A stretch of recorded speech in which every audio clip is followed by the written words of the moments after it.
Bismillahirrahmanirrahim. Assalamualaikum warahmatullahi wabarakatuh. Alhamdulillahi rabbil alamin. Allahumma salli ala Muhammad wa ala ali Muhammad. Senang sekali kami bisa kembali bertemu dengan sahabat di channel Wasiat Doa. Kami mendoakan semoga sahabat semua selalu berada dalam lindungan dan kasih sayang Allah Subhanahu wa ta'ala. Pada kesempatan ini kami akan berbagi kisah, hikayat dan riwayat yang insya Allah dapat memberikan kita pelajaran, hikmah, nasihat agar dapat menjadi peneguh hati, membakar semangat dan mendorong kita semua agar lebih mendekatkan diri kepada Allah Subhanahu wa ta'ala. Sebelum kita mulai, ada baiknya bagi sahabat yang baru bergabung dengan channel Wasiat Doa untuk mengklik tombol subscribe di bagian bawah. Dengan demikian, setiap kami membuat video yang baru, sahabat dapat mengetahuinya.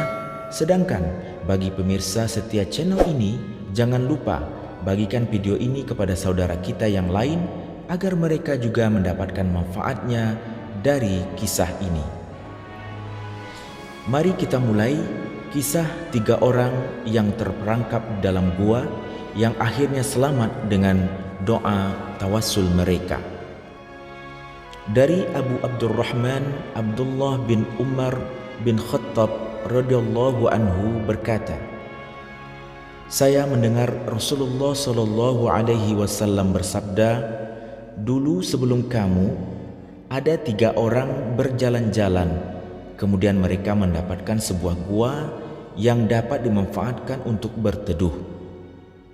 Maka mereka pun masuk ke dalamnya.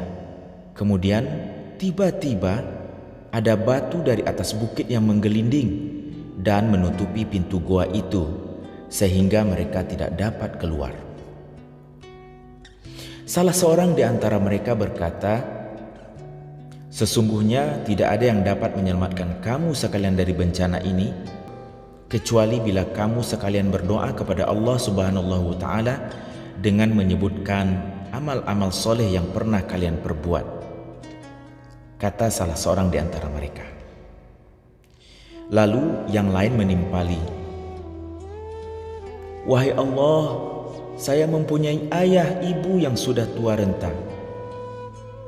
Saya biasa mendahulukan memberi minuman susu kepada keduanya sebelum saya memberikannya kepada keluarga dan budak saya. Pada suatu hari saya terlambat pulang dari mencari kayu dan saya menemui keduanya sudah tidur. Saya terus memerah susu untuk persediaan minum keduanya. Karena saya mendapati mereka berdua telah tidur, maka saya pun enggan untuk membangunkan mereka. Kemudian saya berjanji tidak akan memberi minum susu itu baik kepada keluarga maupun kepada budak sebelum saya memberi minum kepada ayah bunda. Saya menunggu ayah bunda hingga terbit fajar. Barulah keduanya bangun sementara anak-anakku menangis. Mereka mengelilingi kakiku. Setelah mereka bangun, kuberikan minuman susu kepada keduanya. Wahai Allah, jika saya berbuat seperti itu karena mengharapkan wajahmu, maka geserkanlah batu menutupi gua ini. Maka bergeserlah sedikit batu itu, tetapi mereka belum bisa keluar dari gua tersebut. Yang lain berkata, wahai Allah, sesungguhnya saya mempunyai saudara sepupu yang sangat saya cintai. Pada riwayat yang lain dikatakan, saya sangat mencintainya sebagaimana lazimnya orang laki-laki mencintai seorang perempuan. Kemudian saya ingin berbuat yang tidak baik dengannya, tetapi ia selalu menolaknya. Selang beberapa tahun ia tertimpa kesulitan, kemudian datang kepada saya dan saya berikan kepadanya 120 dinar. Dengan syarat ia harus mau berhubungan badan dengannya, dan ia pun setuju. Ketika saya sudah menguasainya, pada riwayat lain dikatakan, dia berkata, takutlah kamu kepada Allah dan jangan kamu lakukan ini kecuali dengan cara yang benar. Kemudian saya meninggalkannya. Padahal dia adalah seseorang yang sangat saya cintai dan saya telah merelakan emas atau dinar yang saya berikan kepadanya. Wahai Allah, jika saya berbuat seperti itu karena mengharap ridha-Mu, geserkanlah batu yang menutup gua ini. Maka bergeserlah batu itu, tetapi mereka belum bisa keluar dari gua itu.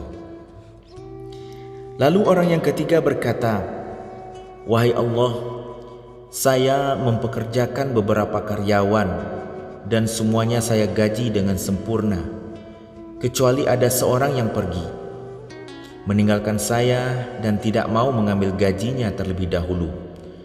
Kemudian gaji itu saya kembangkan menjadi banyak. Selang beberapa lama datang kepada saya dan berkata, Wahai hamba Allah, berikanlah gaji saya yang dulu itu. Saya berkata, Yang kamu lihat itu baik onta, sapi, kambing maupun budak yang mengembalakannya adalah gajimu. Ia berkata, Wahai hamba Allah, janganlah engkau mempermainkan saya.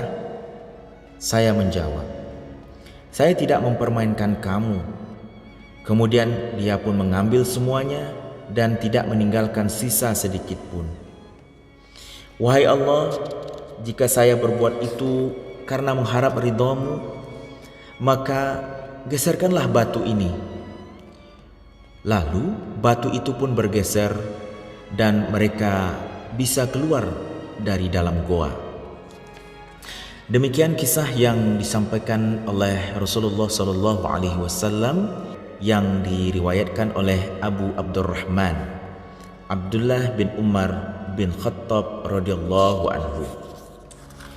Sahabat Wasyad Doa, pelajaran yang dapat kita petik dari kisah tadi, yang pertama, anjuran untuk memanjatkan doa pada saat-saat genting dan kritis atas dasar melaksanakan perintah Allah dalam surat Ghafir ayat ke-60 yang artinya, dan Rabb-Mu berfirman, berdoalah kepadaku, niscaya akan aku perkenankan bagimu.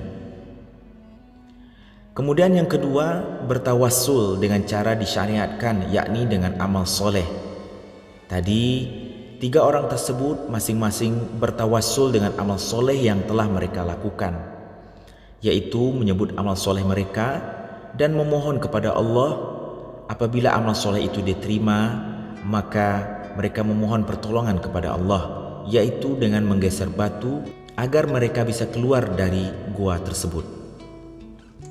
Yang ketiga, bahwa takwa itu sangat mempengaruhi kesuksesan seseorang, terutama ketika berhadapan dengan situasi yang genting. Lihatlah dengan ketakwaan mereka, mereka tidak panik dan mereka meminta pertolongan kepada Allah. Kemudian yang keempat, keutamaan birrul walidain, yaitu berbuat baik kepada kedua orang tua dan lebih mendahulukan keduanya dari yang lain. Kemudian yang kelima, keutamaan iffah dan menjauhkan diri dari segala yang haram. Kemudian yang keenam, diperbolehkannya ijarah, yaitu suatu akad untuk memperoleh manfaat dalam waktu tertentu dengan bayaran setimpal. Sebab dalil diperbolehkannya berdasarkan dari Al-Quran, surat At-Talaq ayat 6, yang artinya, kemudian jika mereka menyusukan anak-anakmu untukmu, maka berikanlah kepada mereka upah. Dan dari As-Sunnah, yang artinya ada 3 golongan yang akan menjadi musuh mereka pada hari kiamat. Di antaranya, seseorang yang menyewa tenaga orang namun setelah terpenuhi ia tidak membayar upahnya. Nah, ini akan menjadi musuh nanti di hari kiamat. Kemudian yang ketujuh, keutamaan menepati janji. Kemudian yang kedelapan, keutamaan menunaikan amanah dan lapang dada dalam pergaulan. Dan yang terakhir, yang kesembilan, penetapan adanya karamah para wali sebagaimana pendapat Ahlussunnah wal Jamaah. Demikian kisah yang dapat kita bagikan kali ini. Mudah-mudahan bermanfaat dan dapat menjadi pelajaran bagi kita semua. Assalamualaikum warahmatullahi wabarakatuh.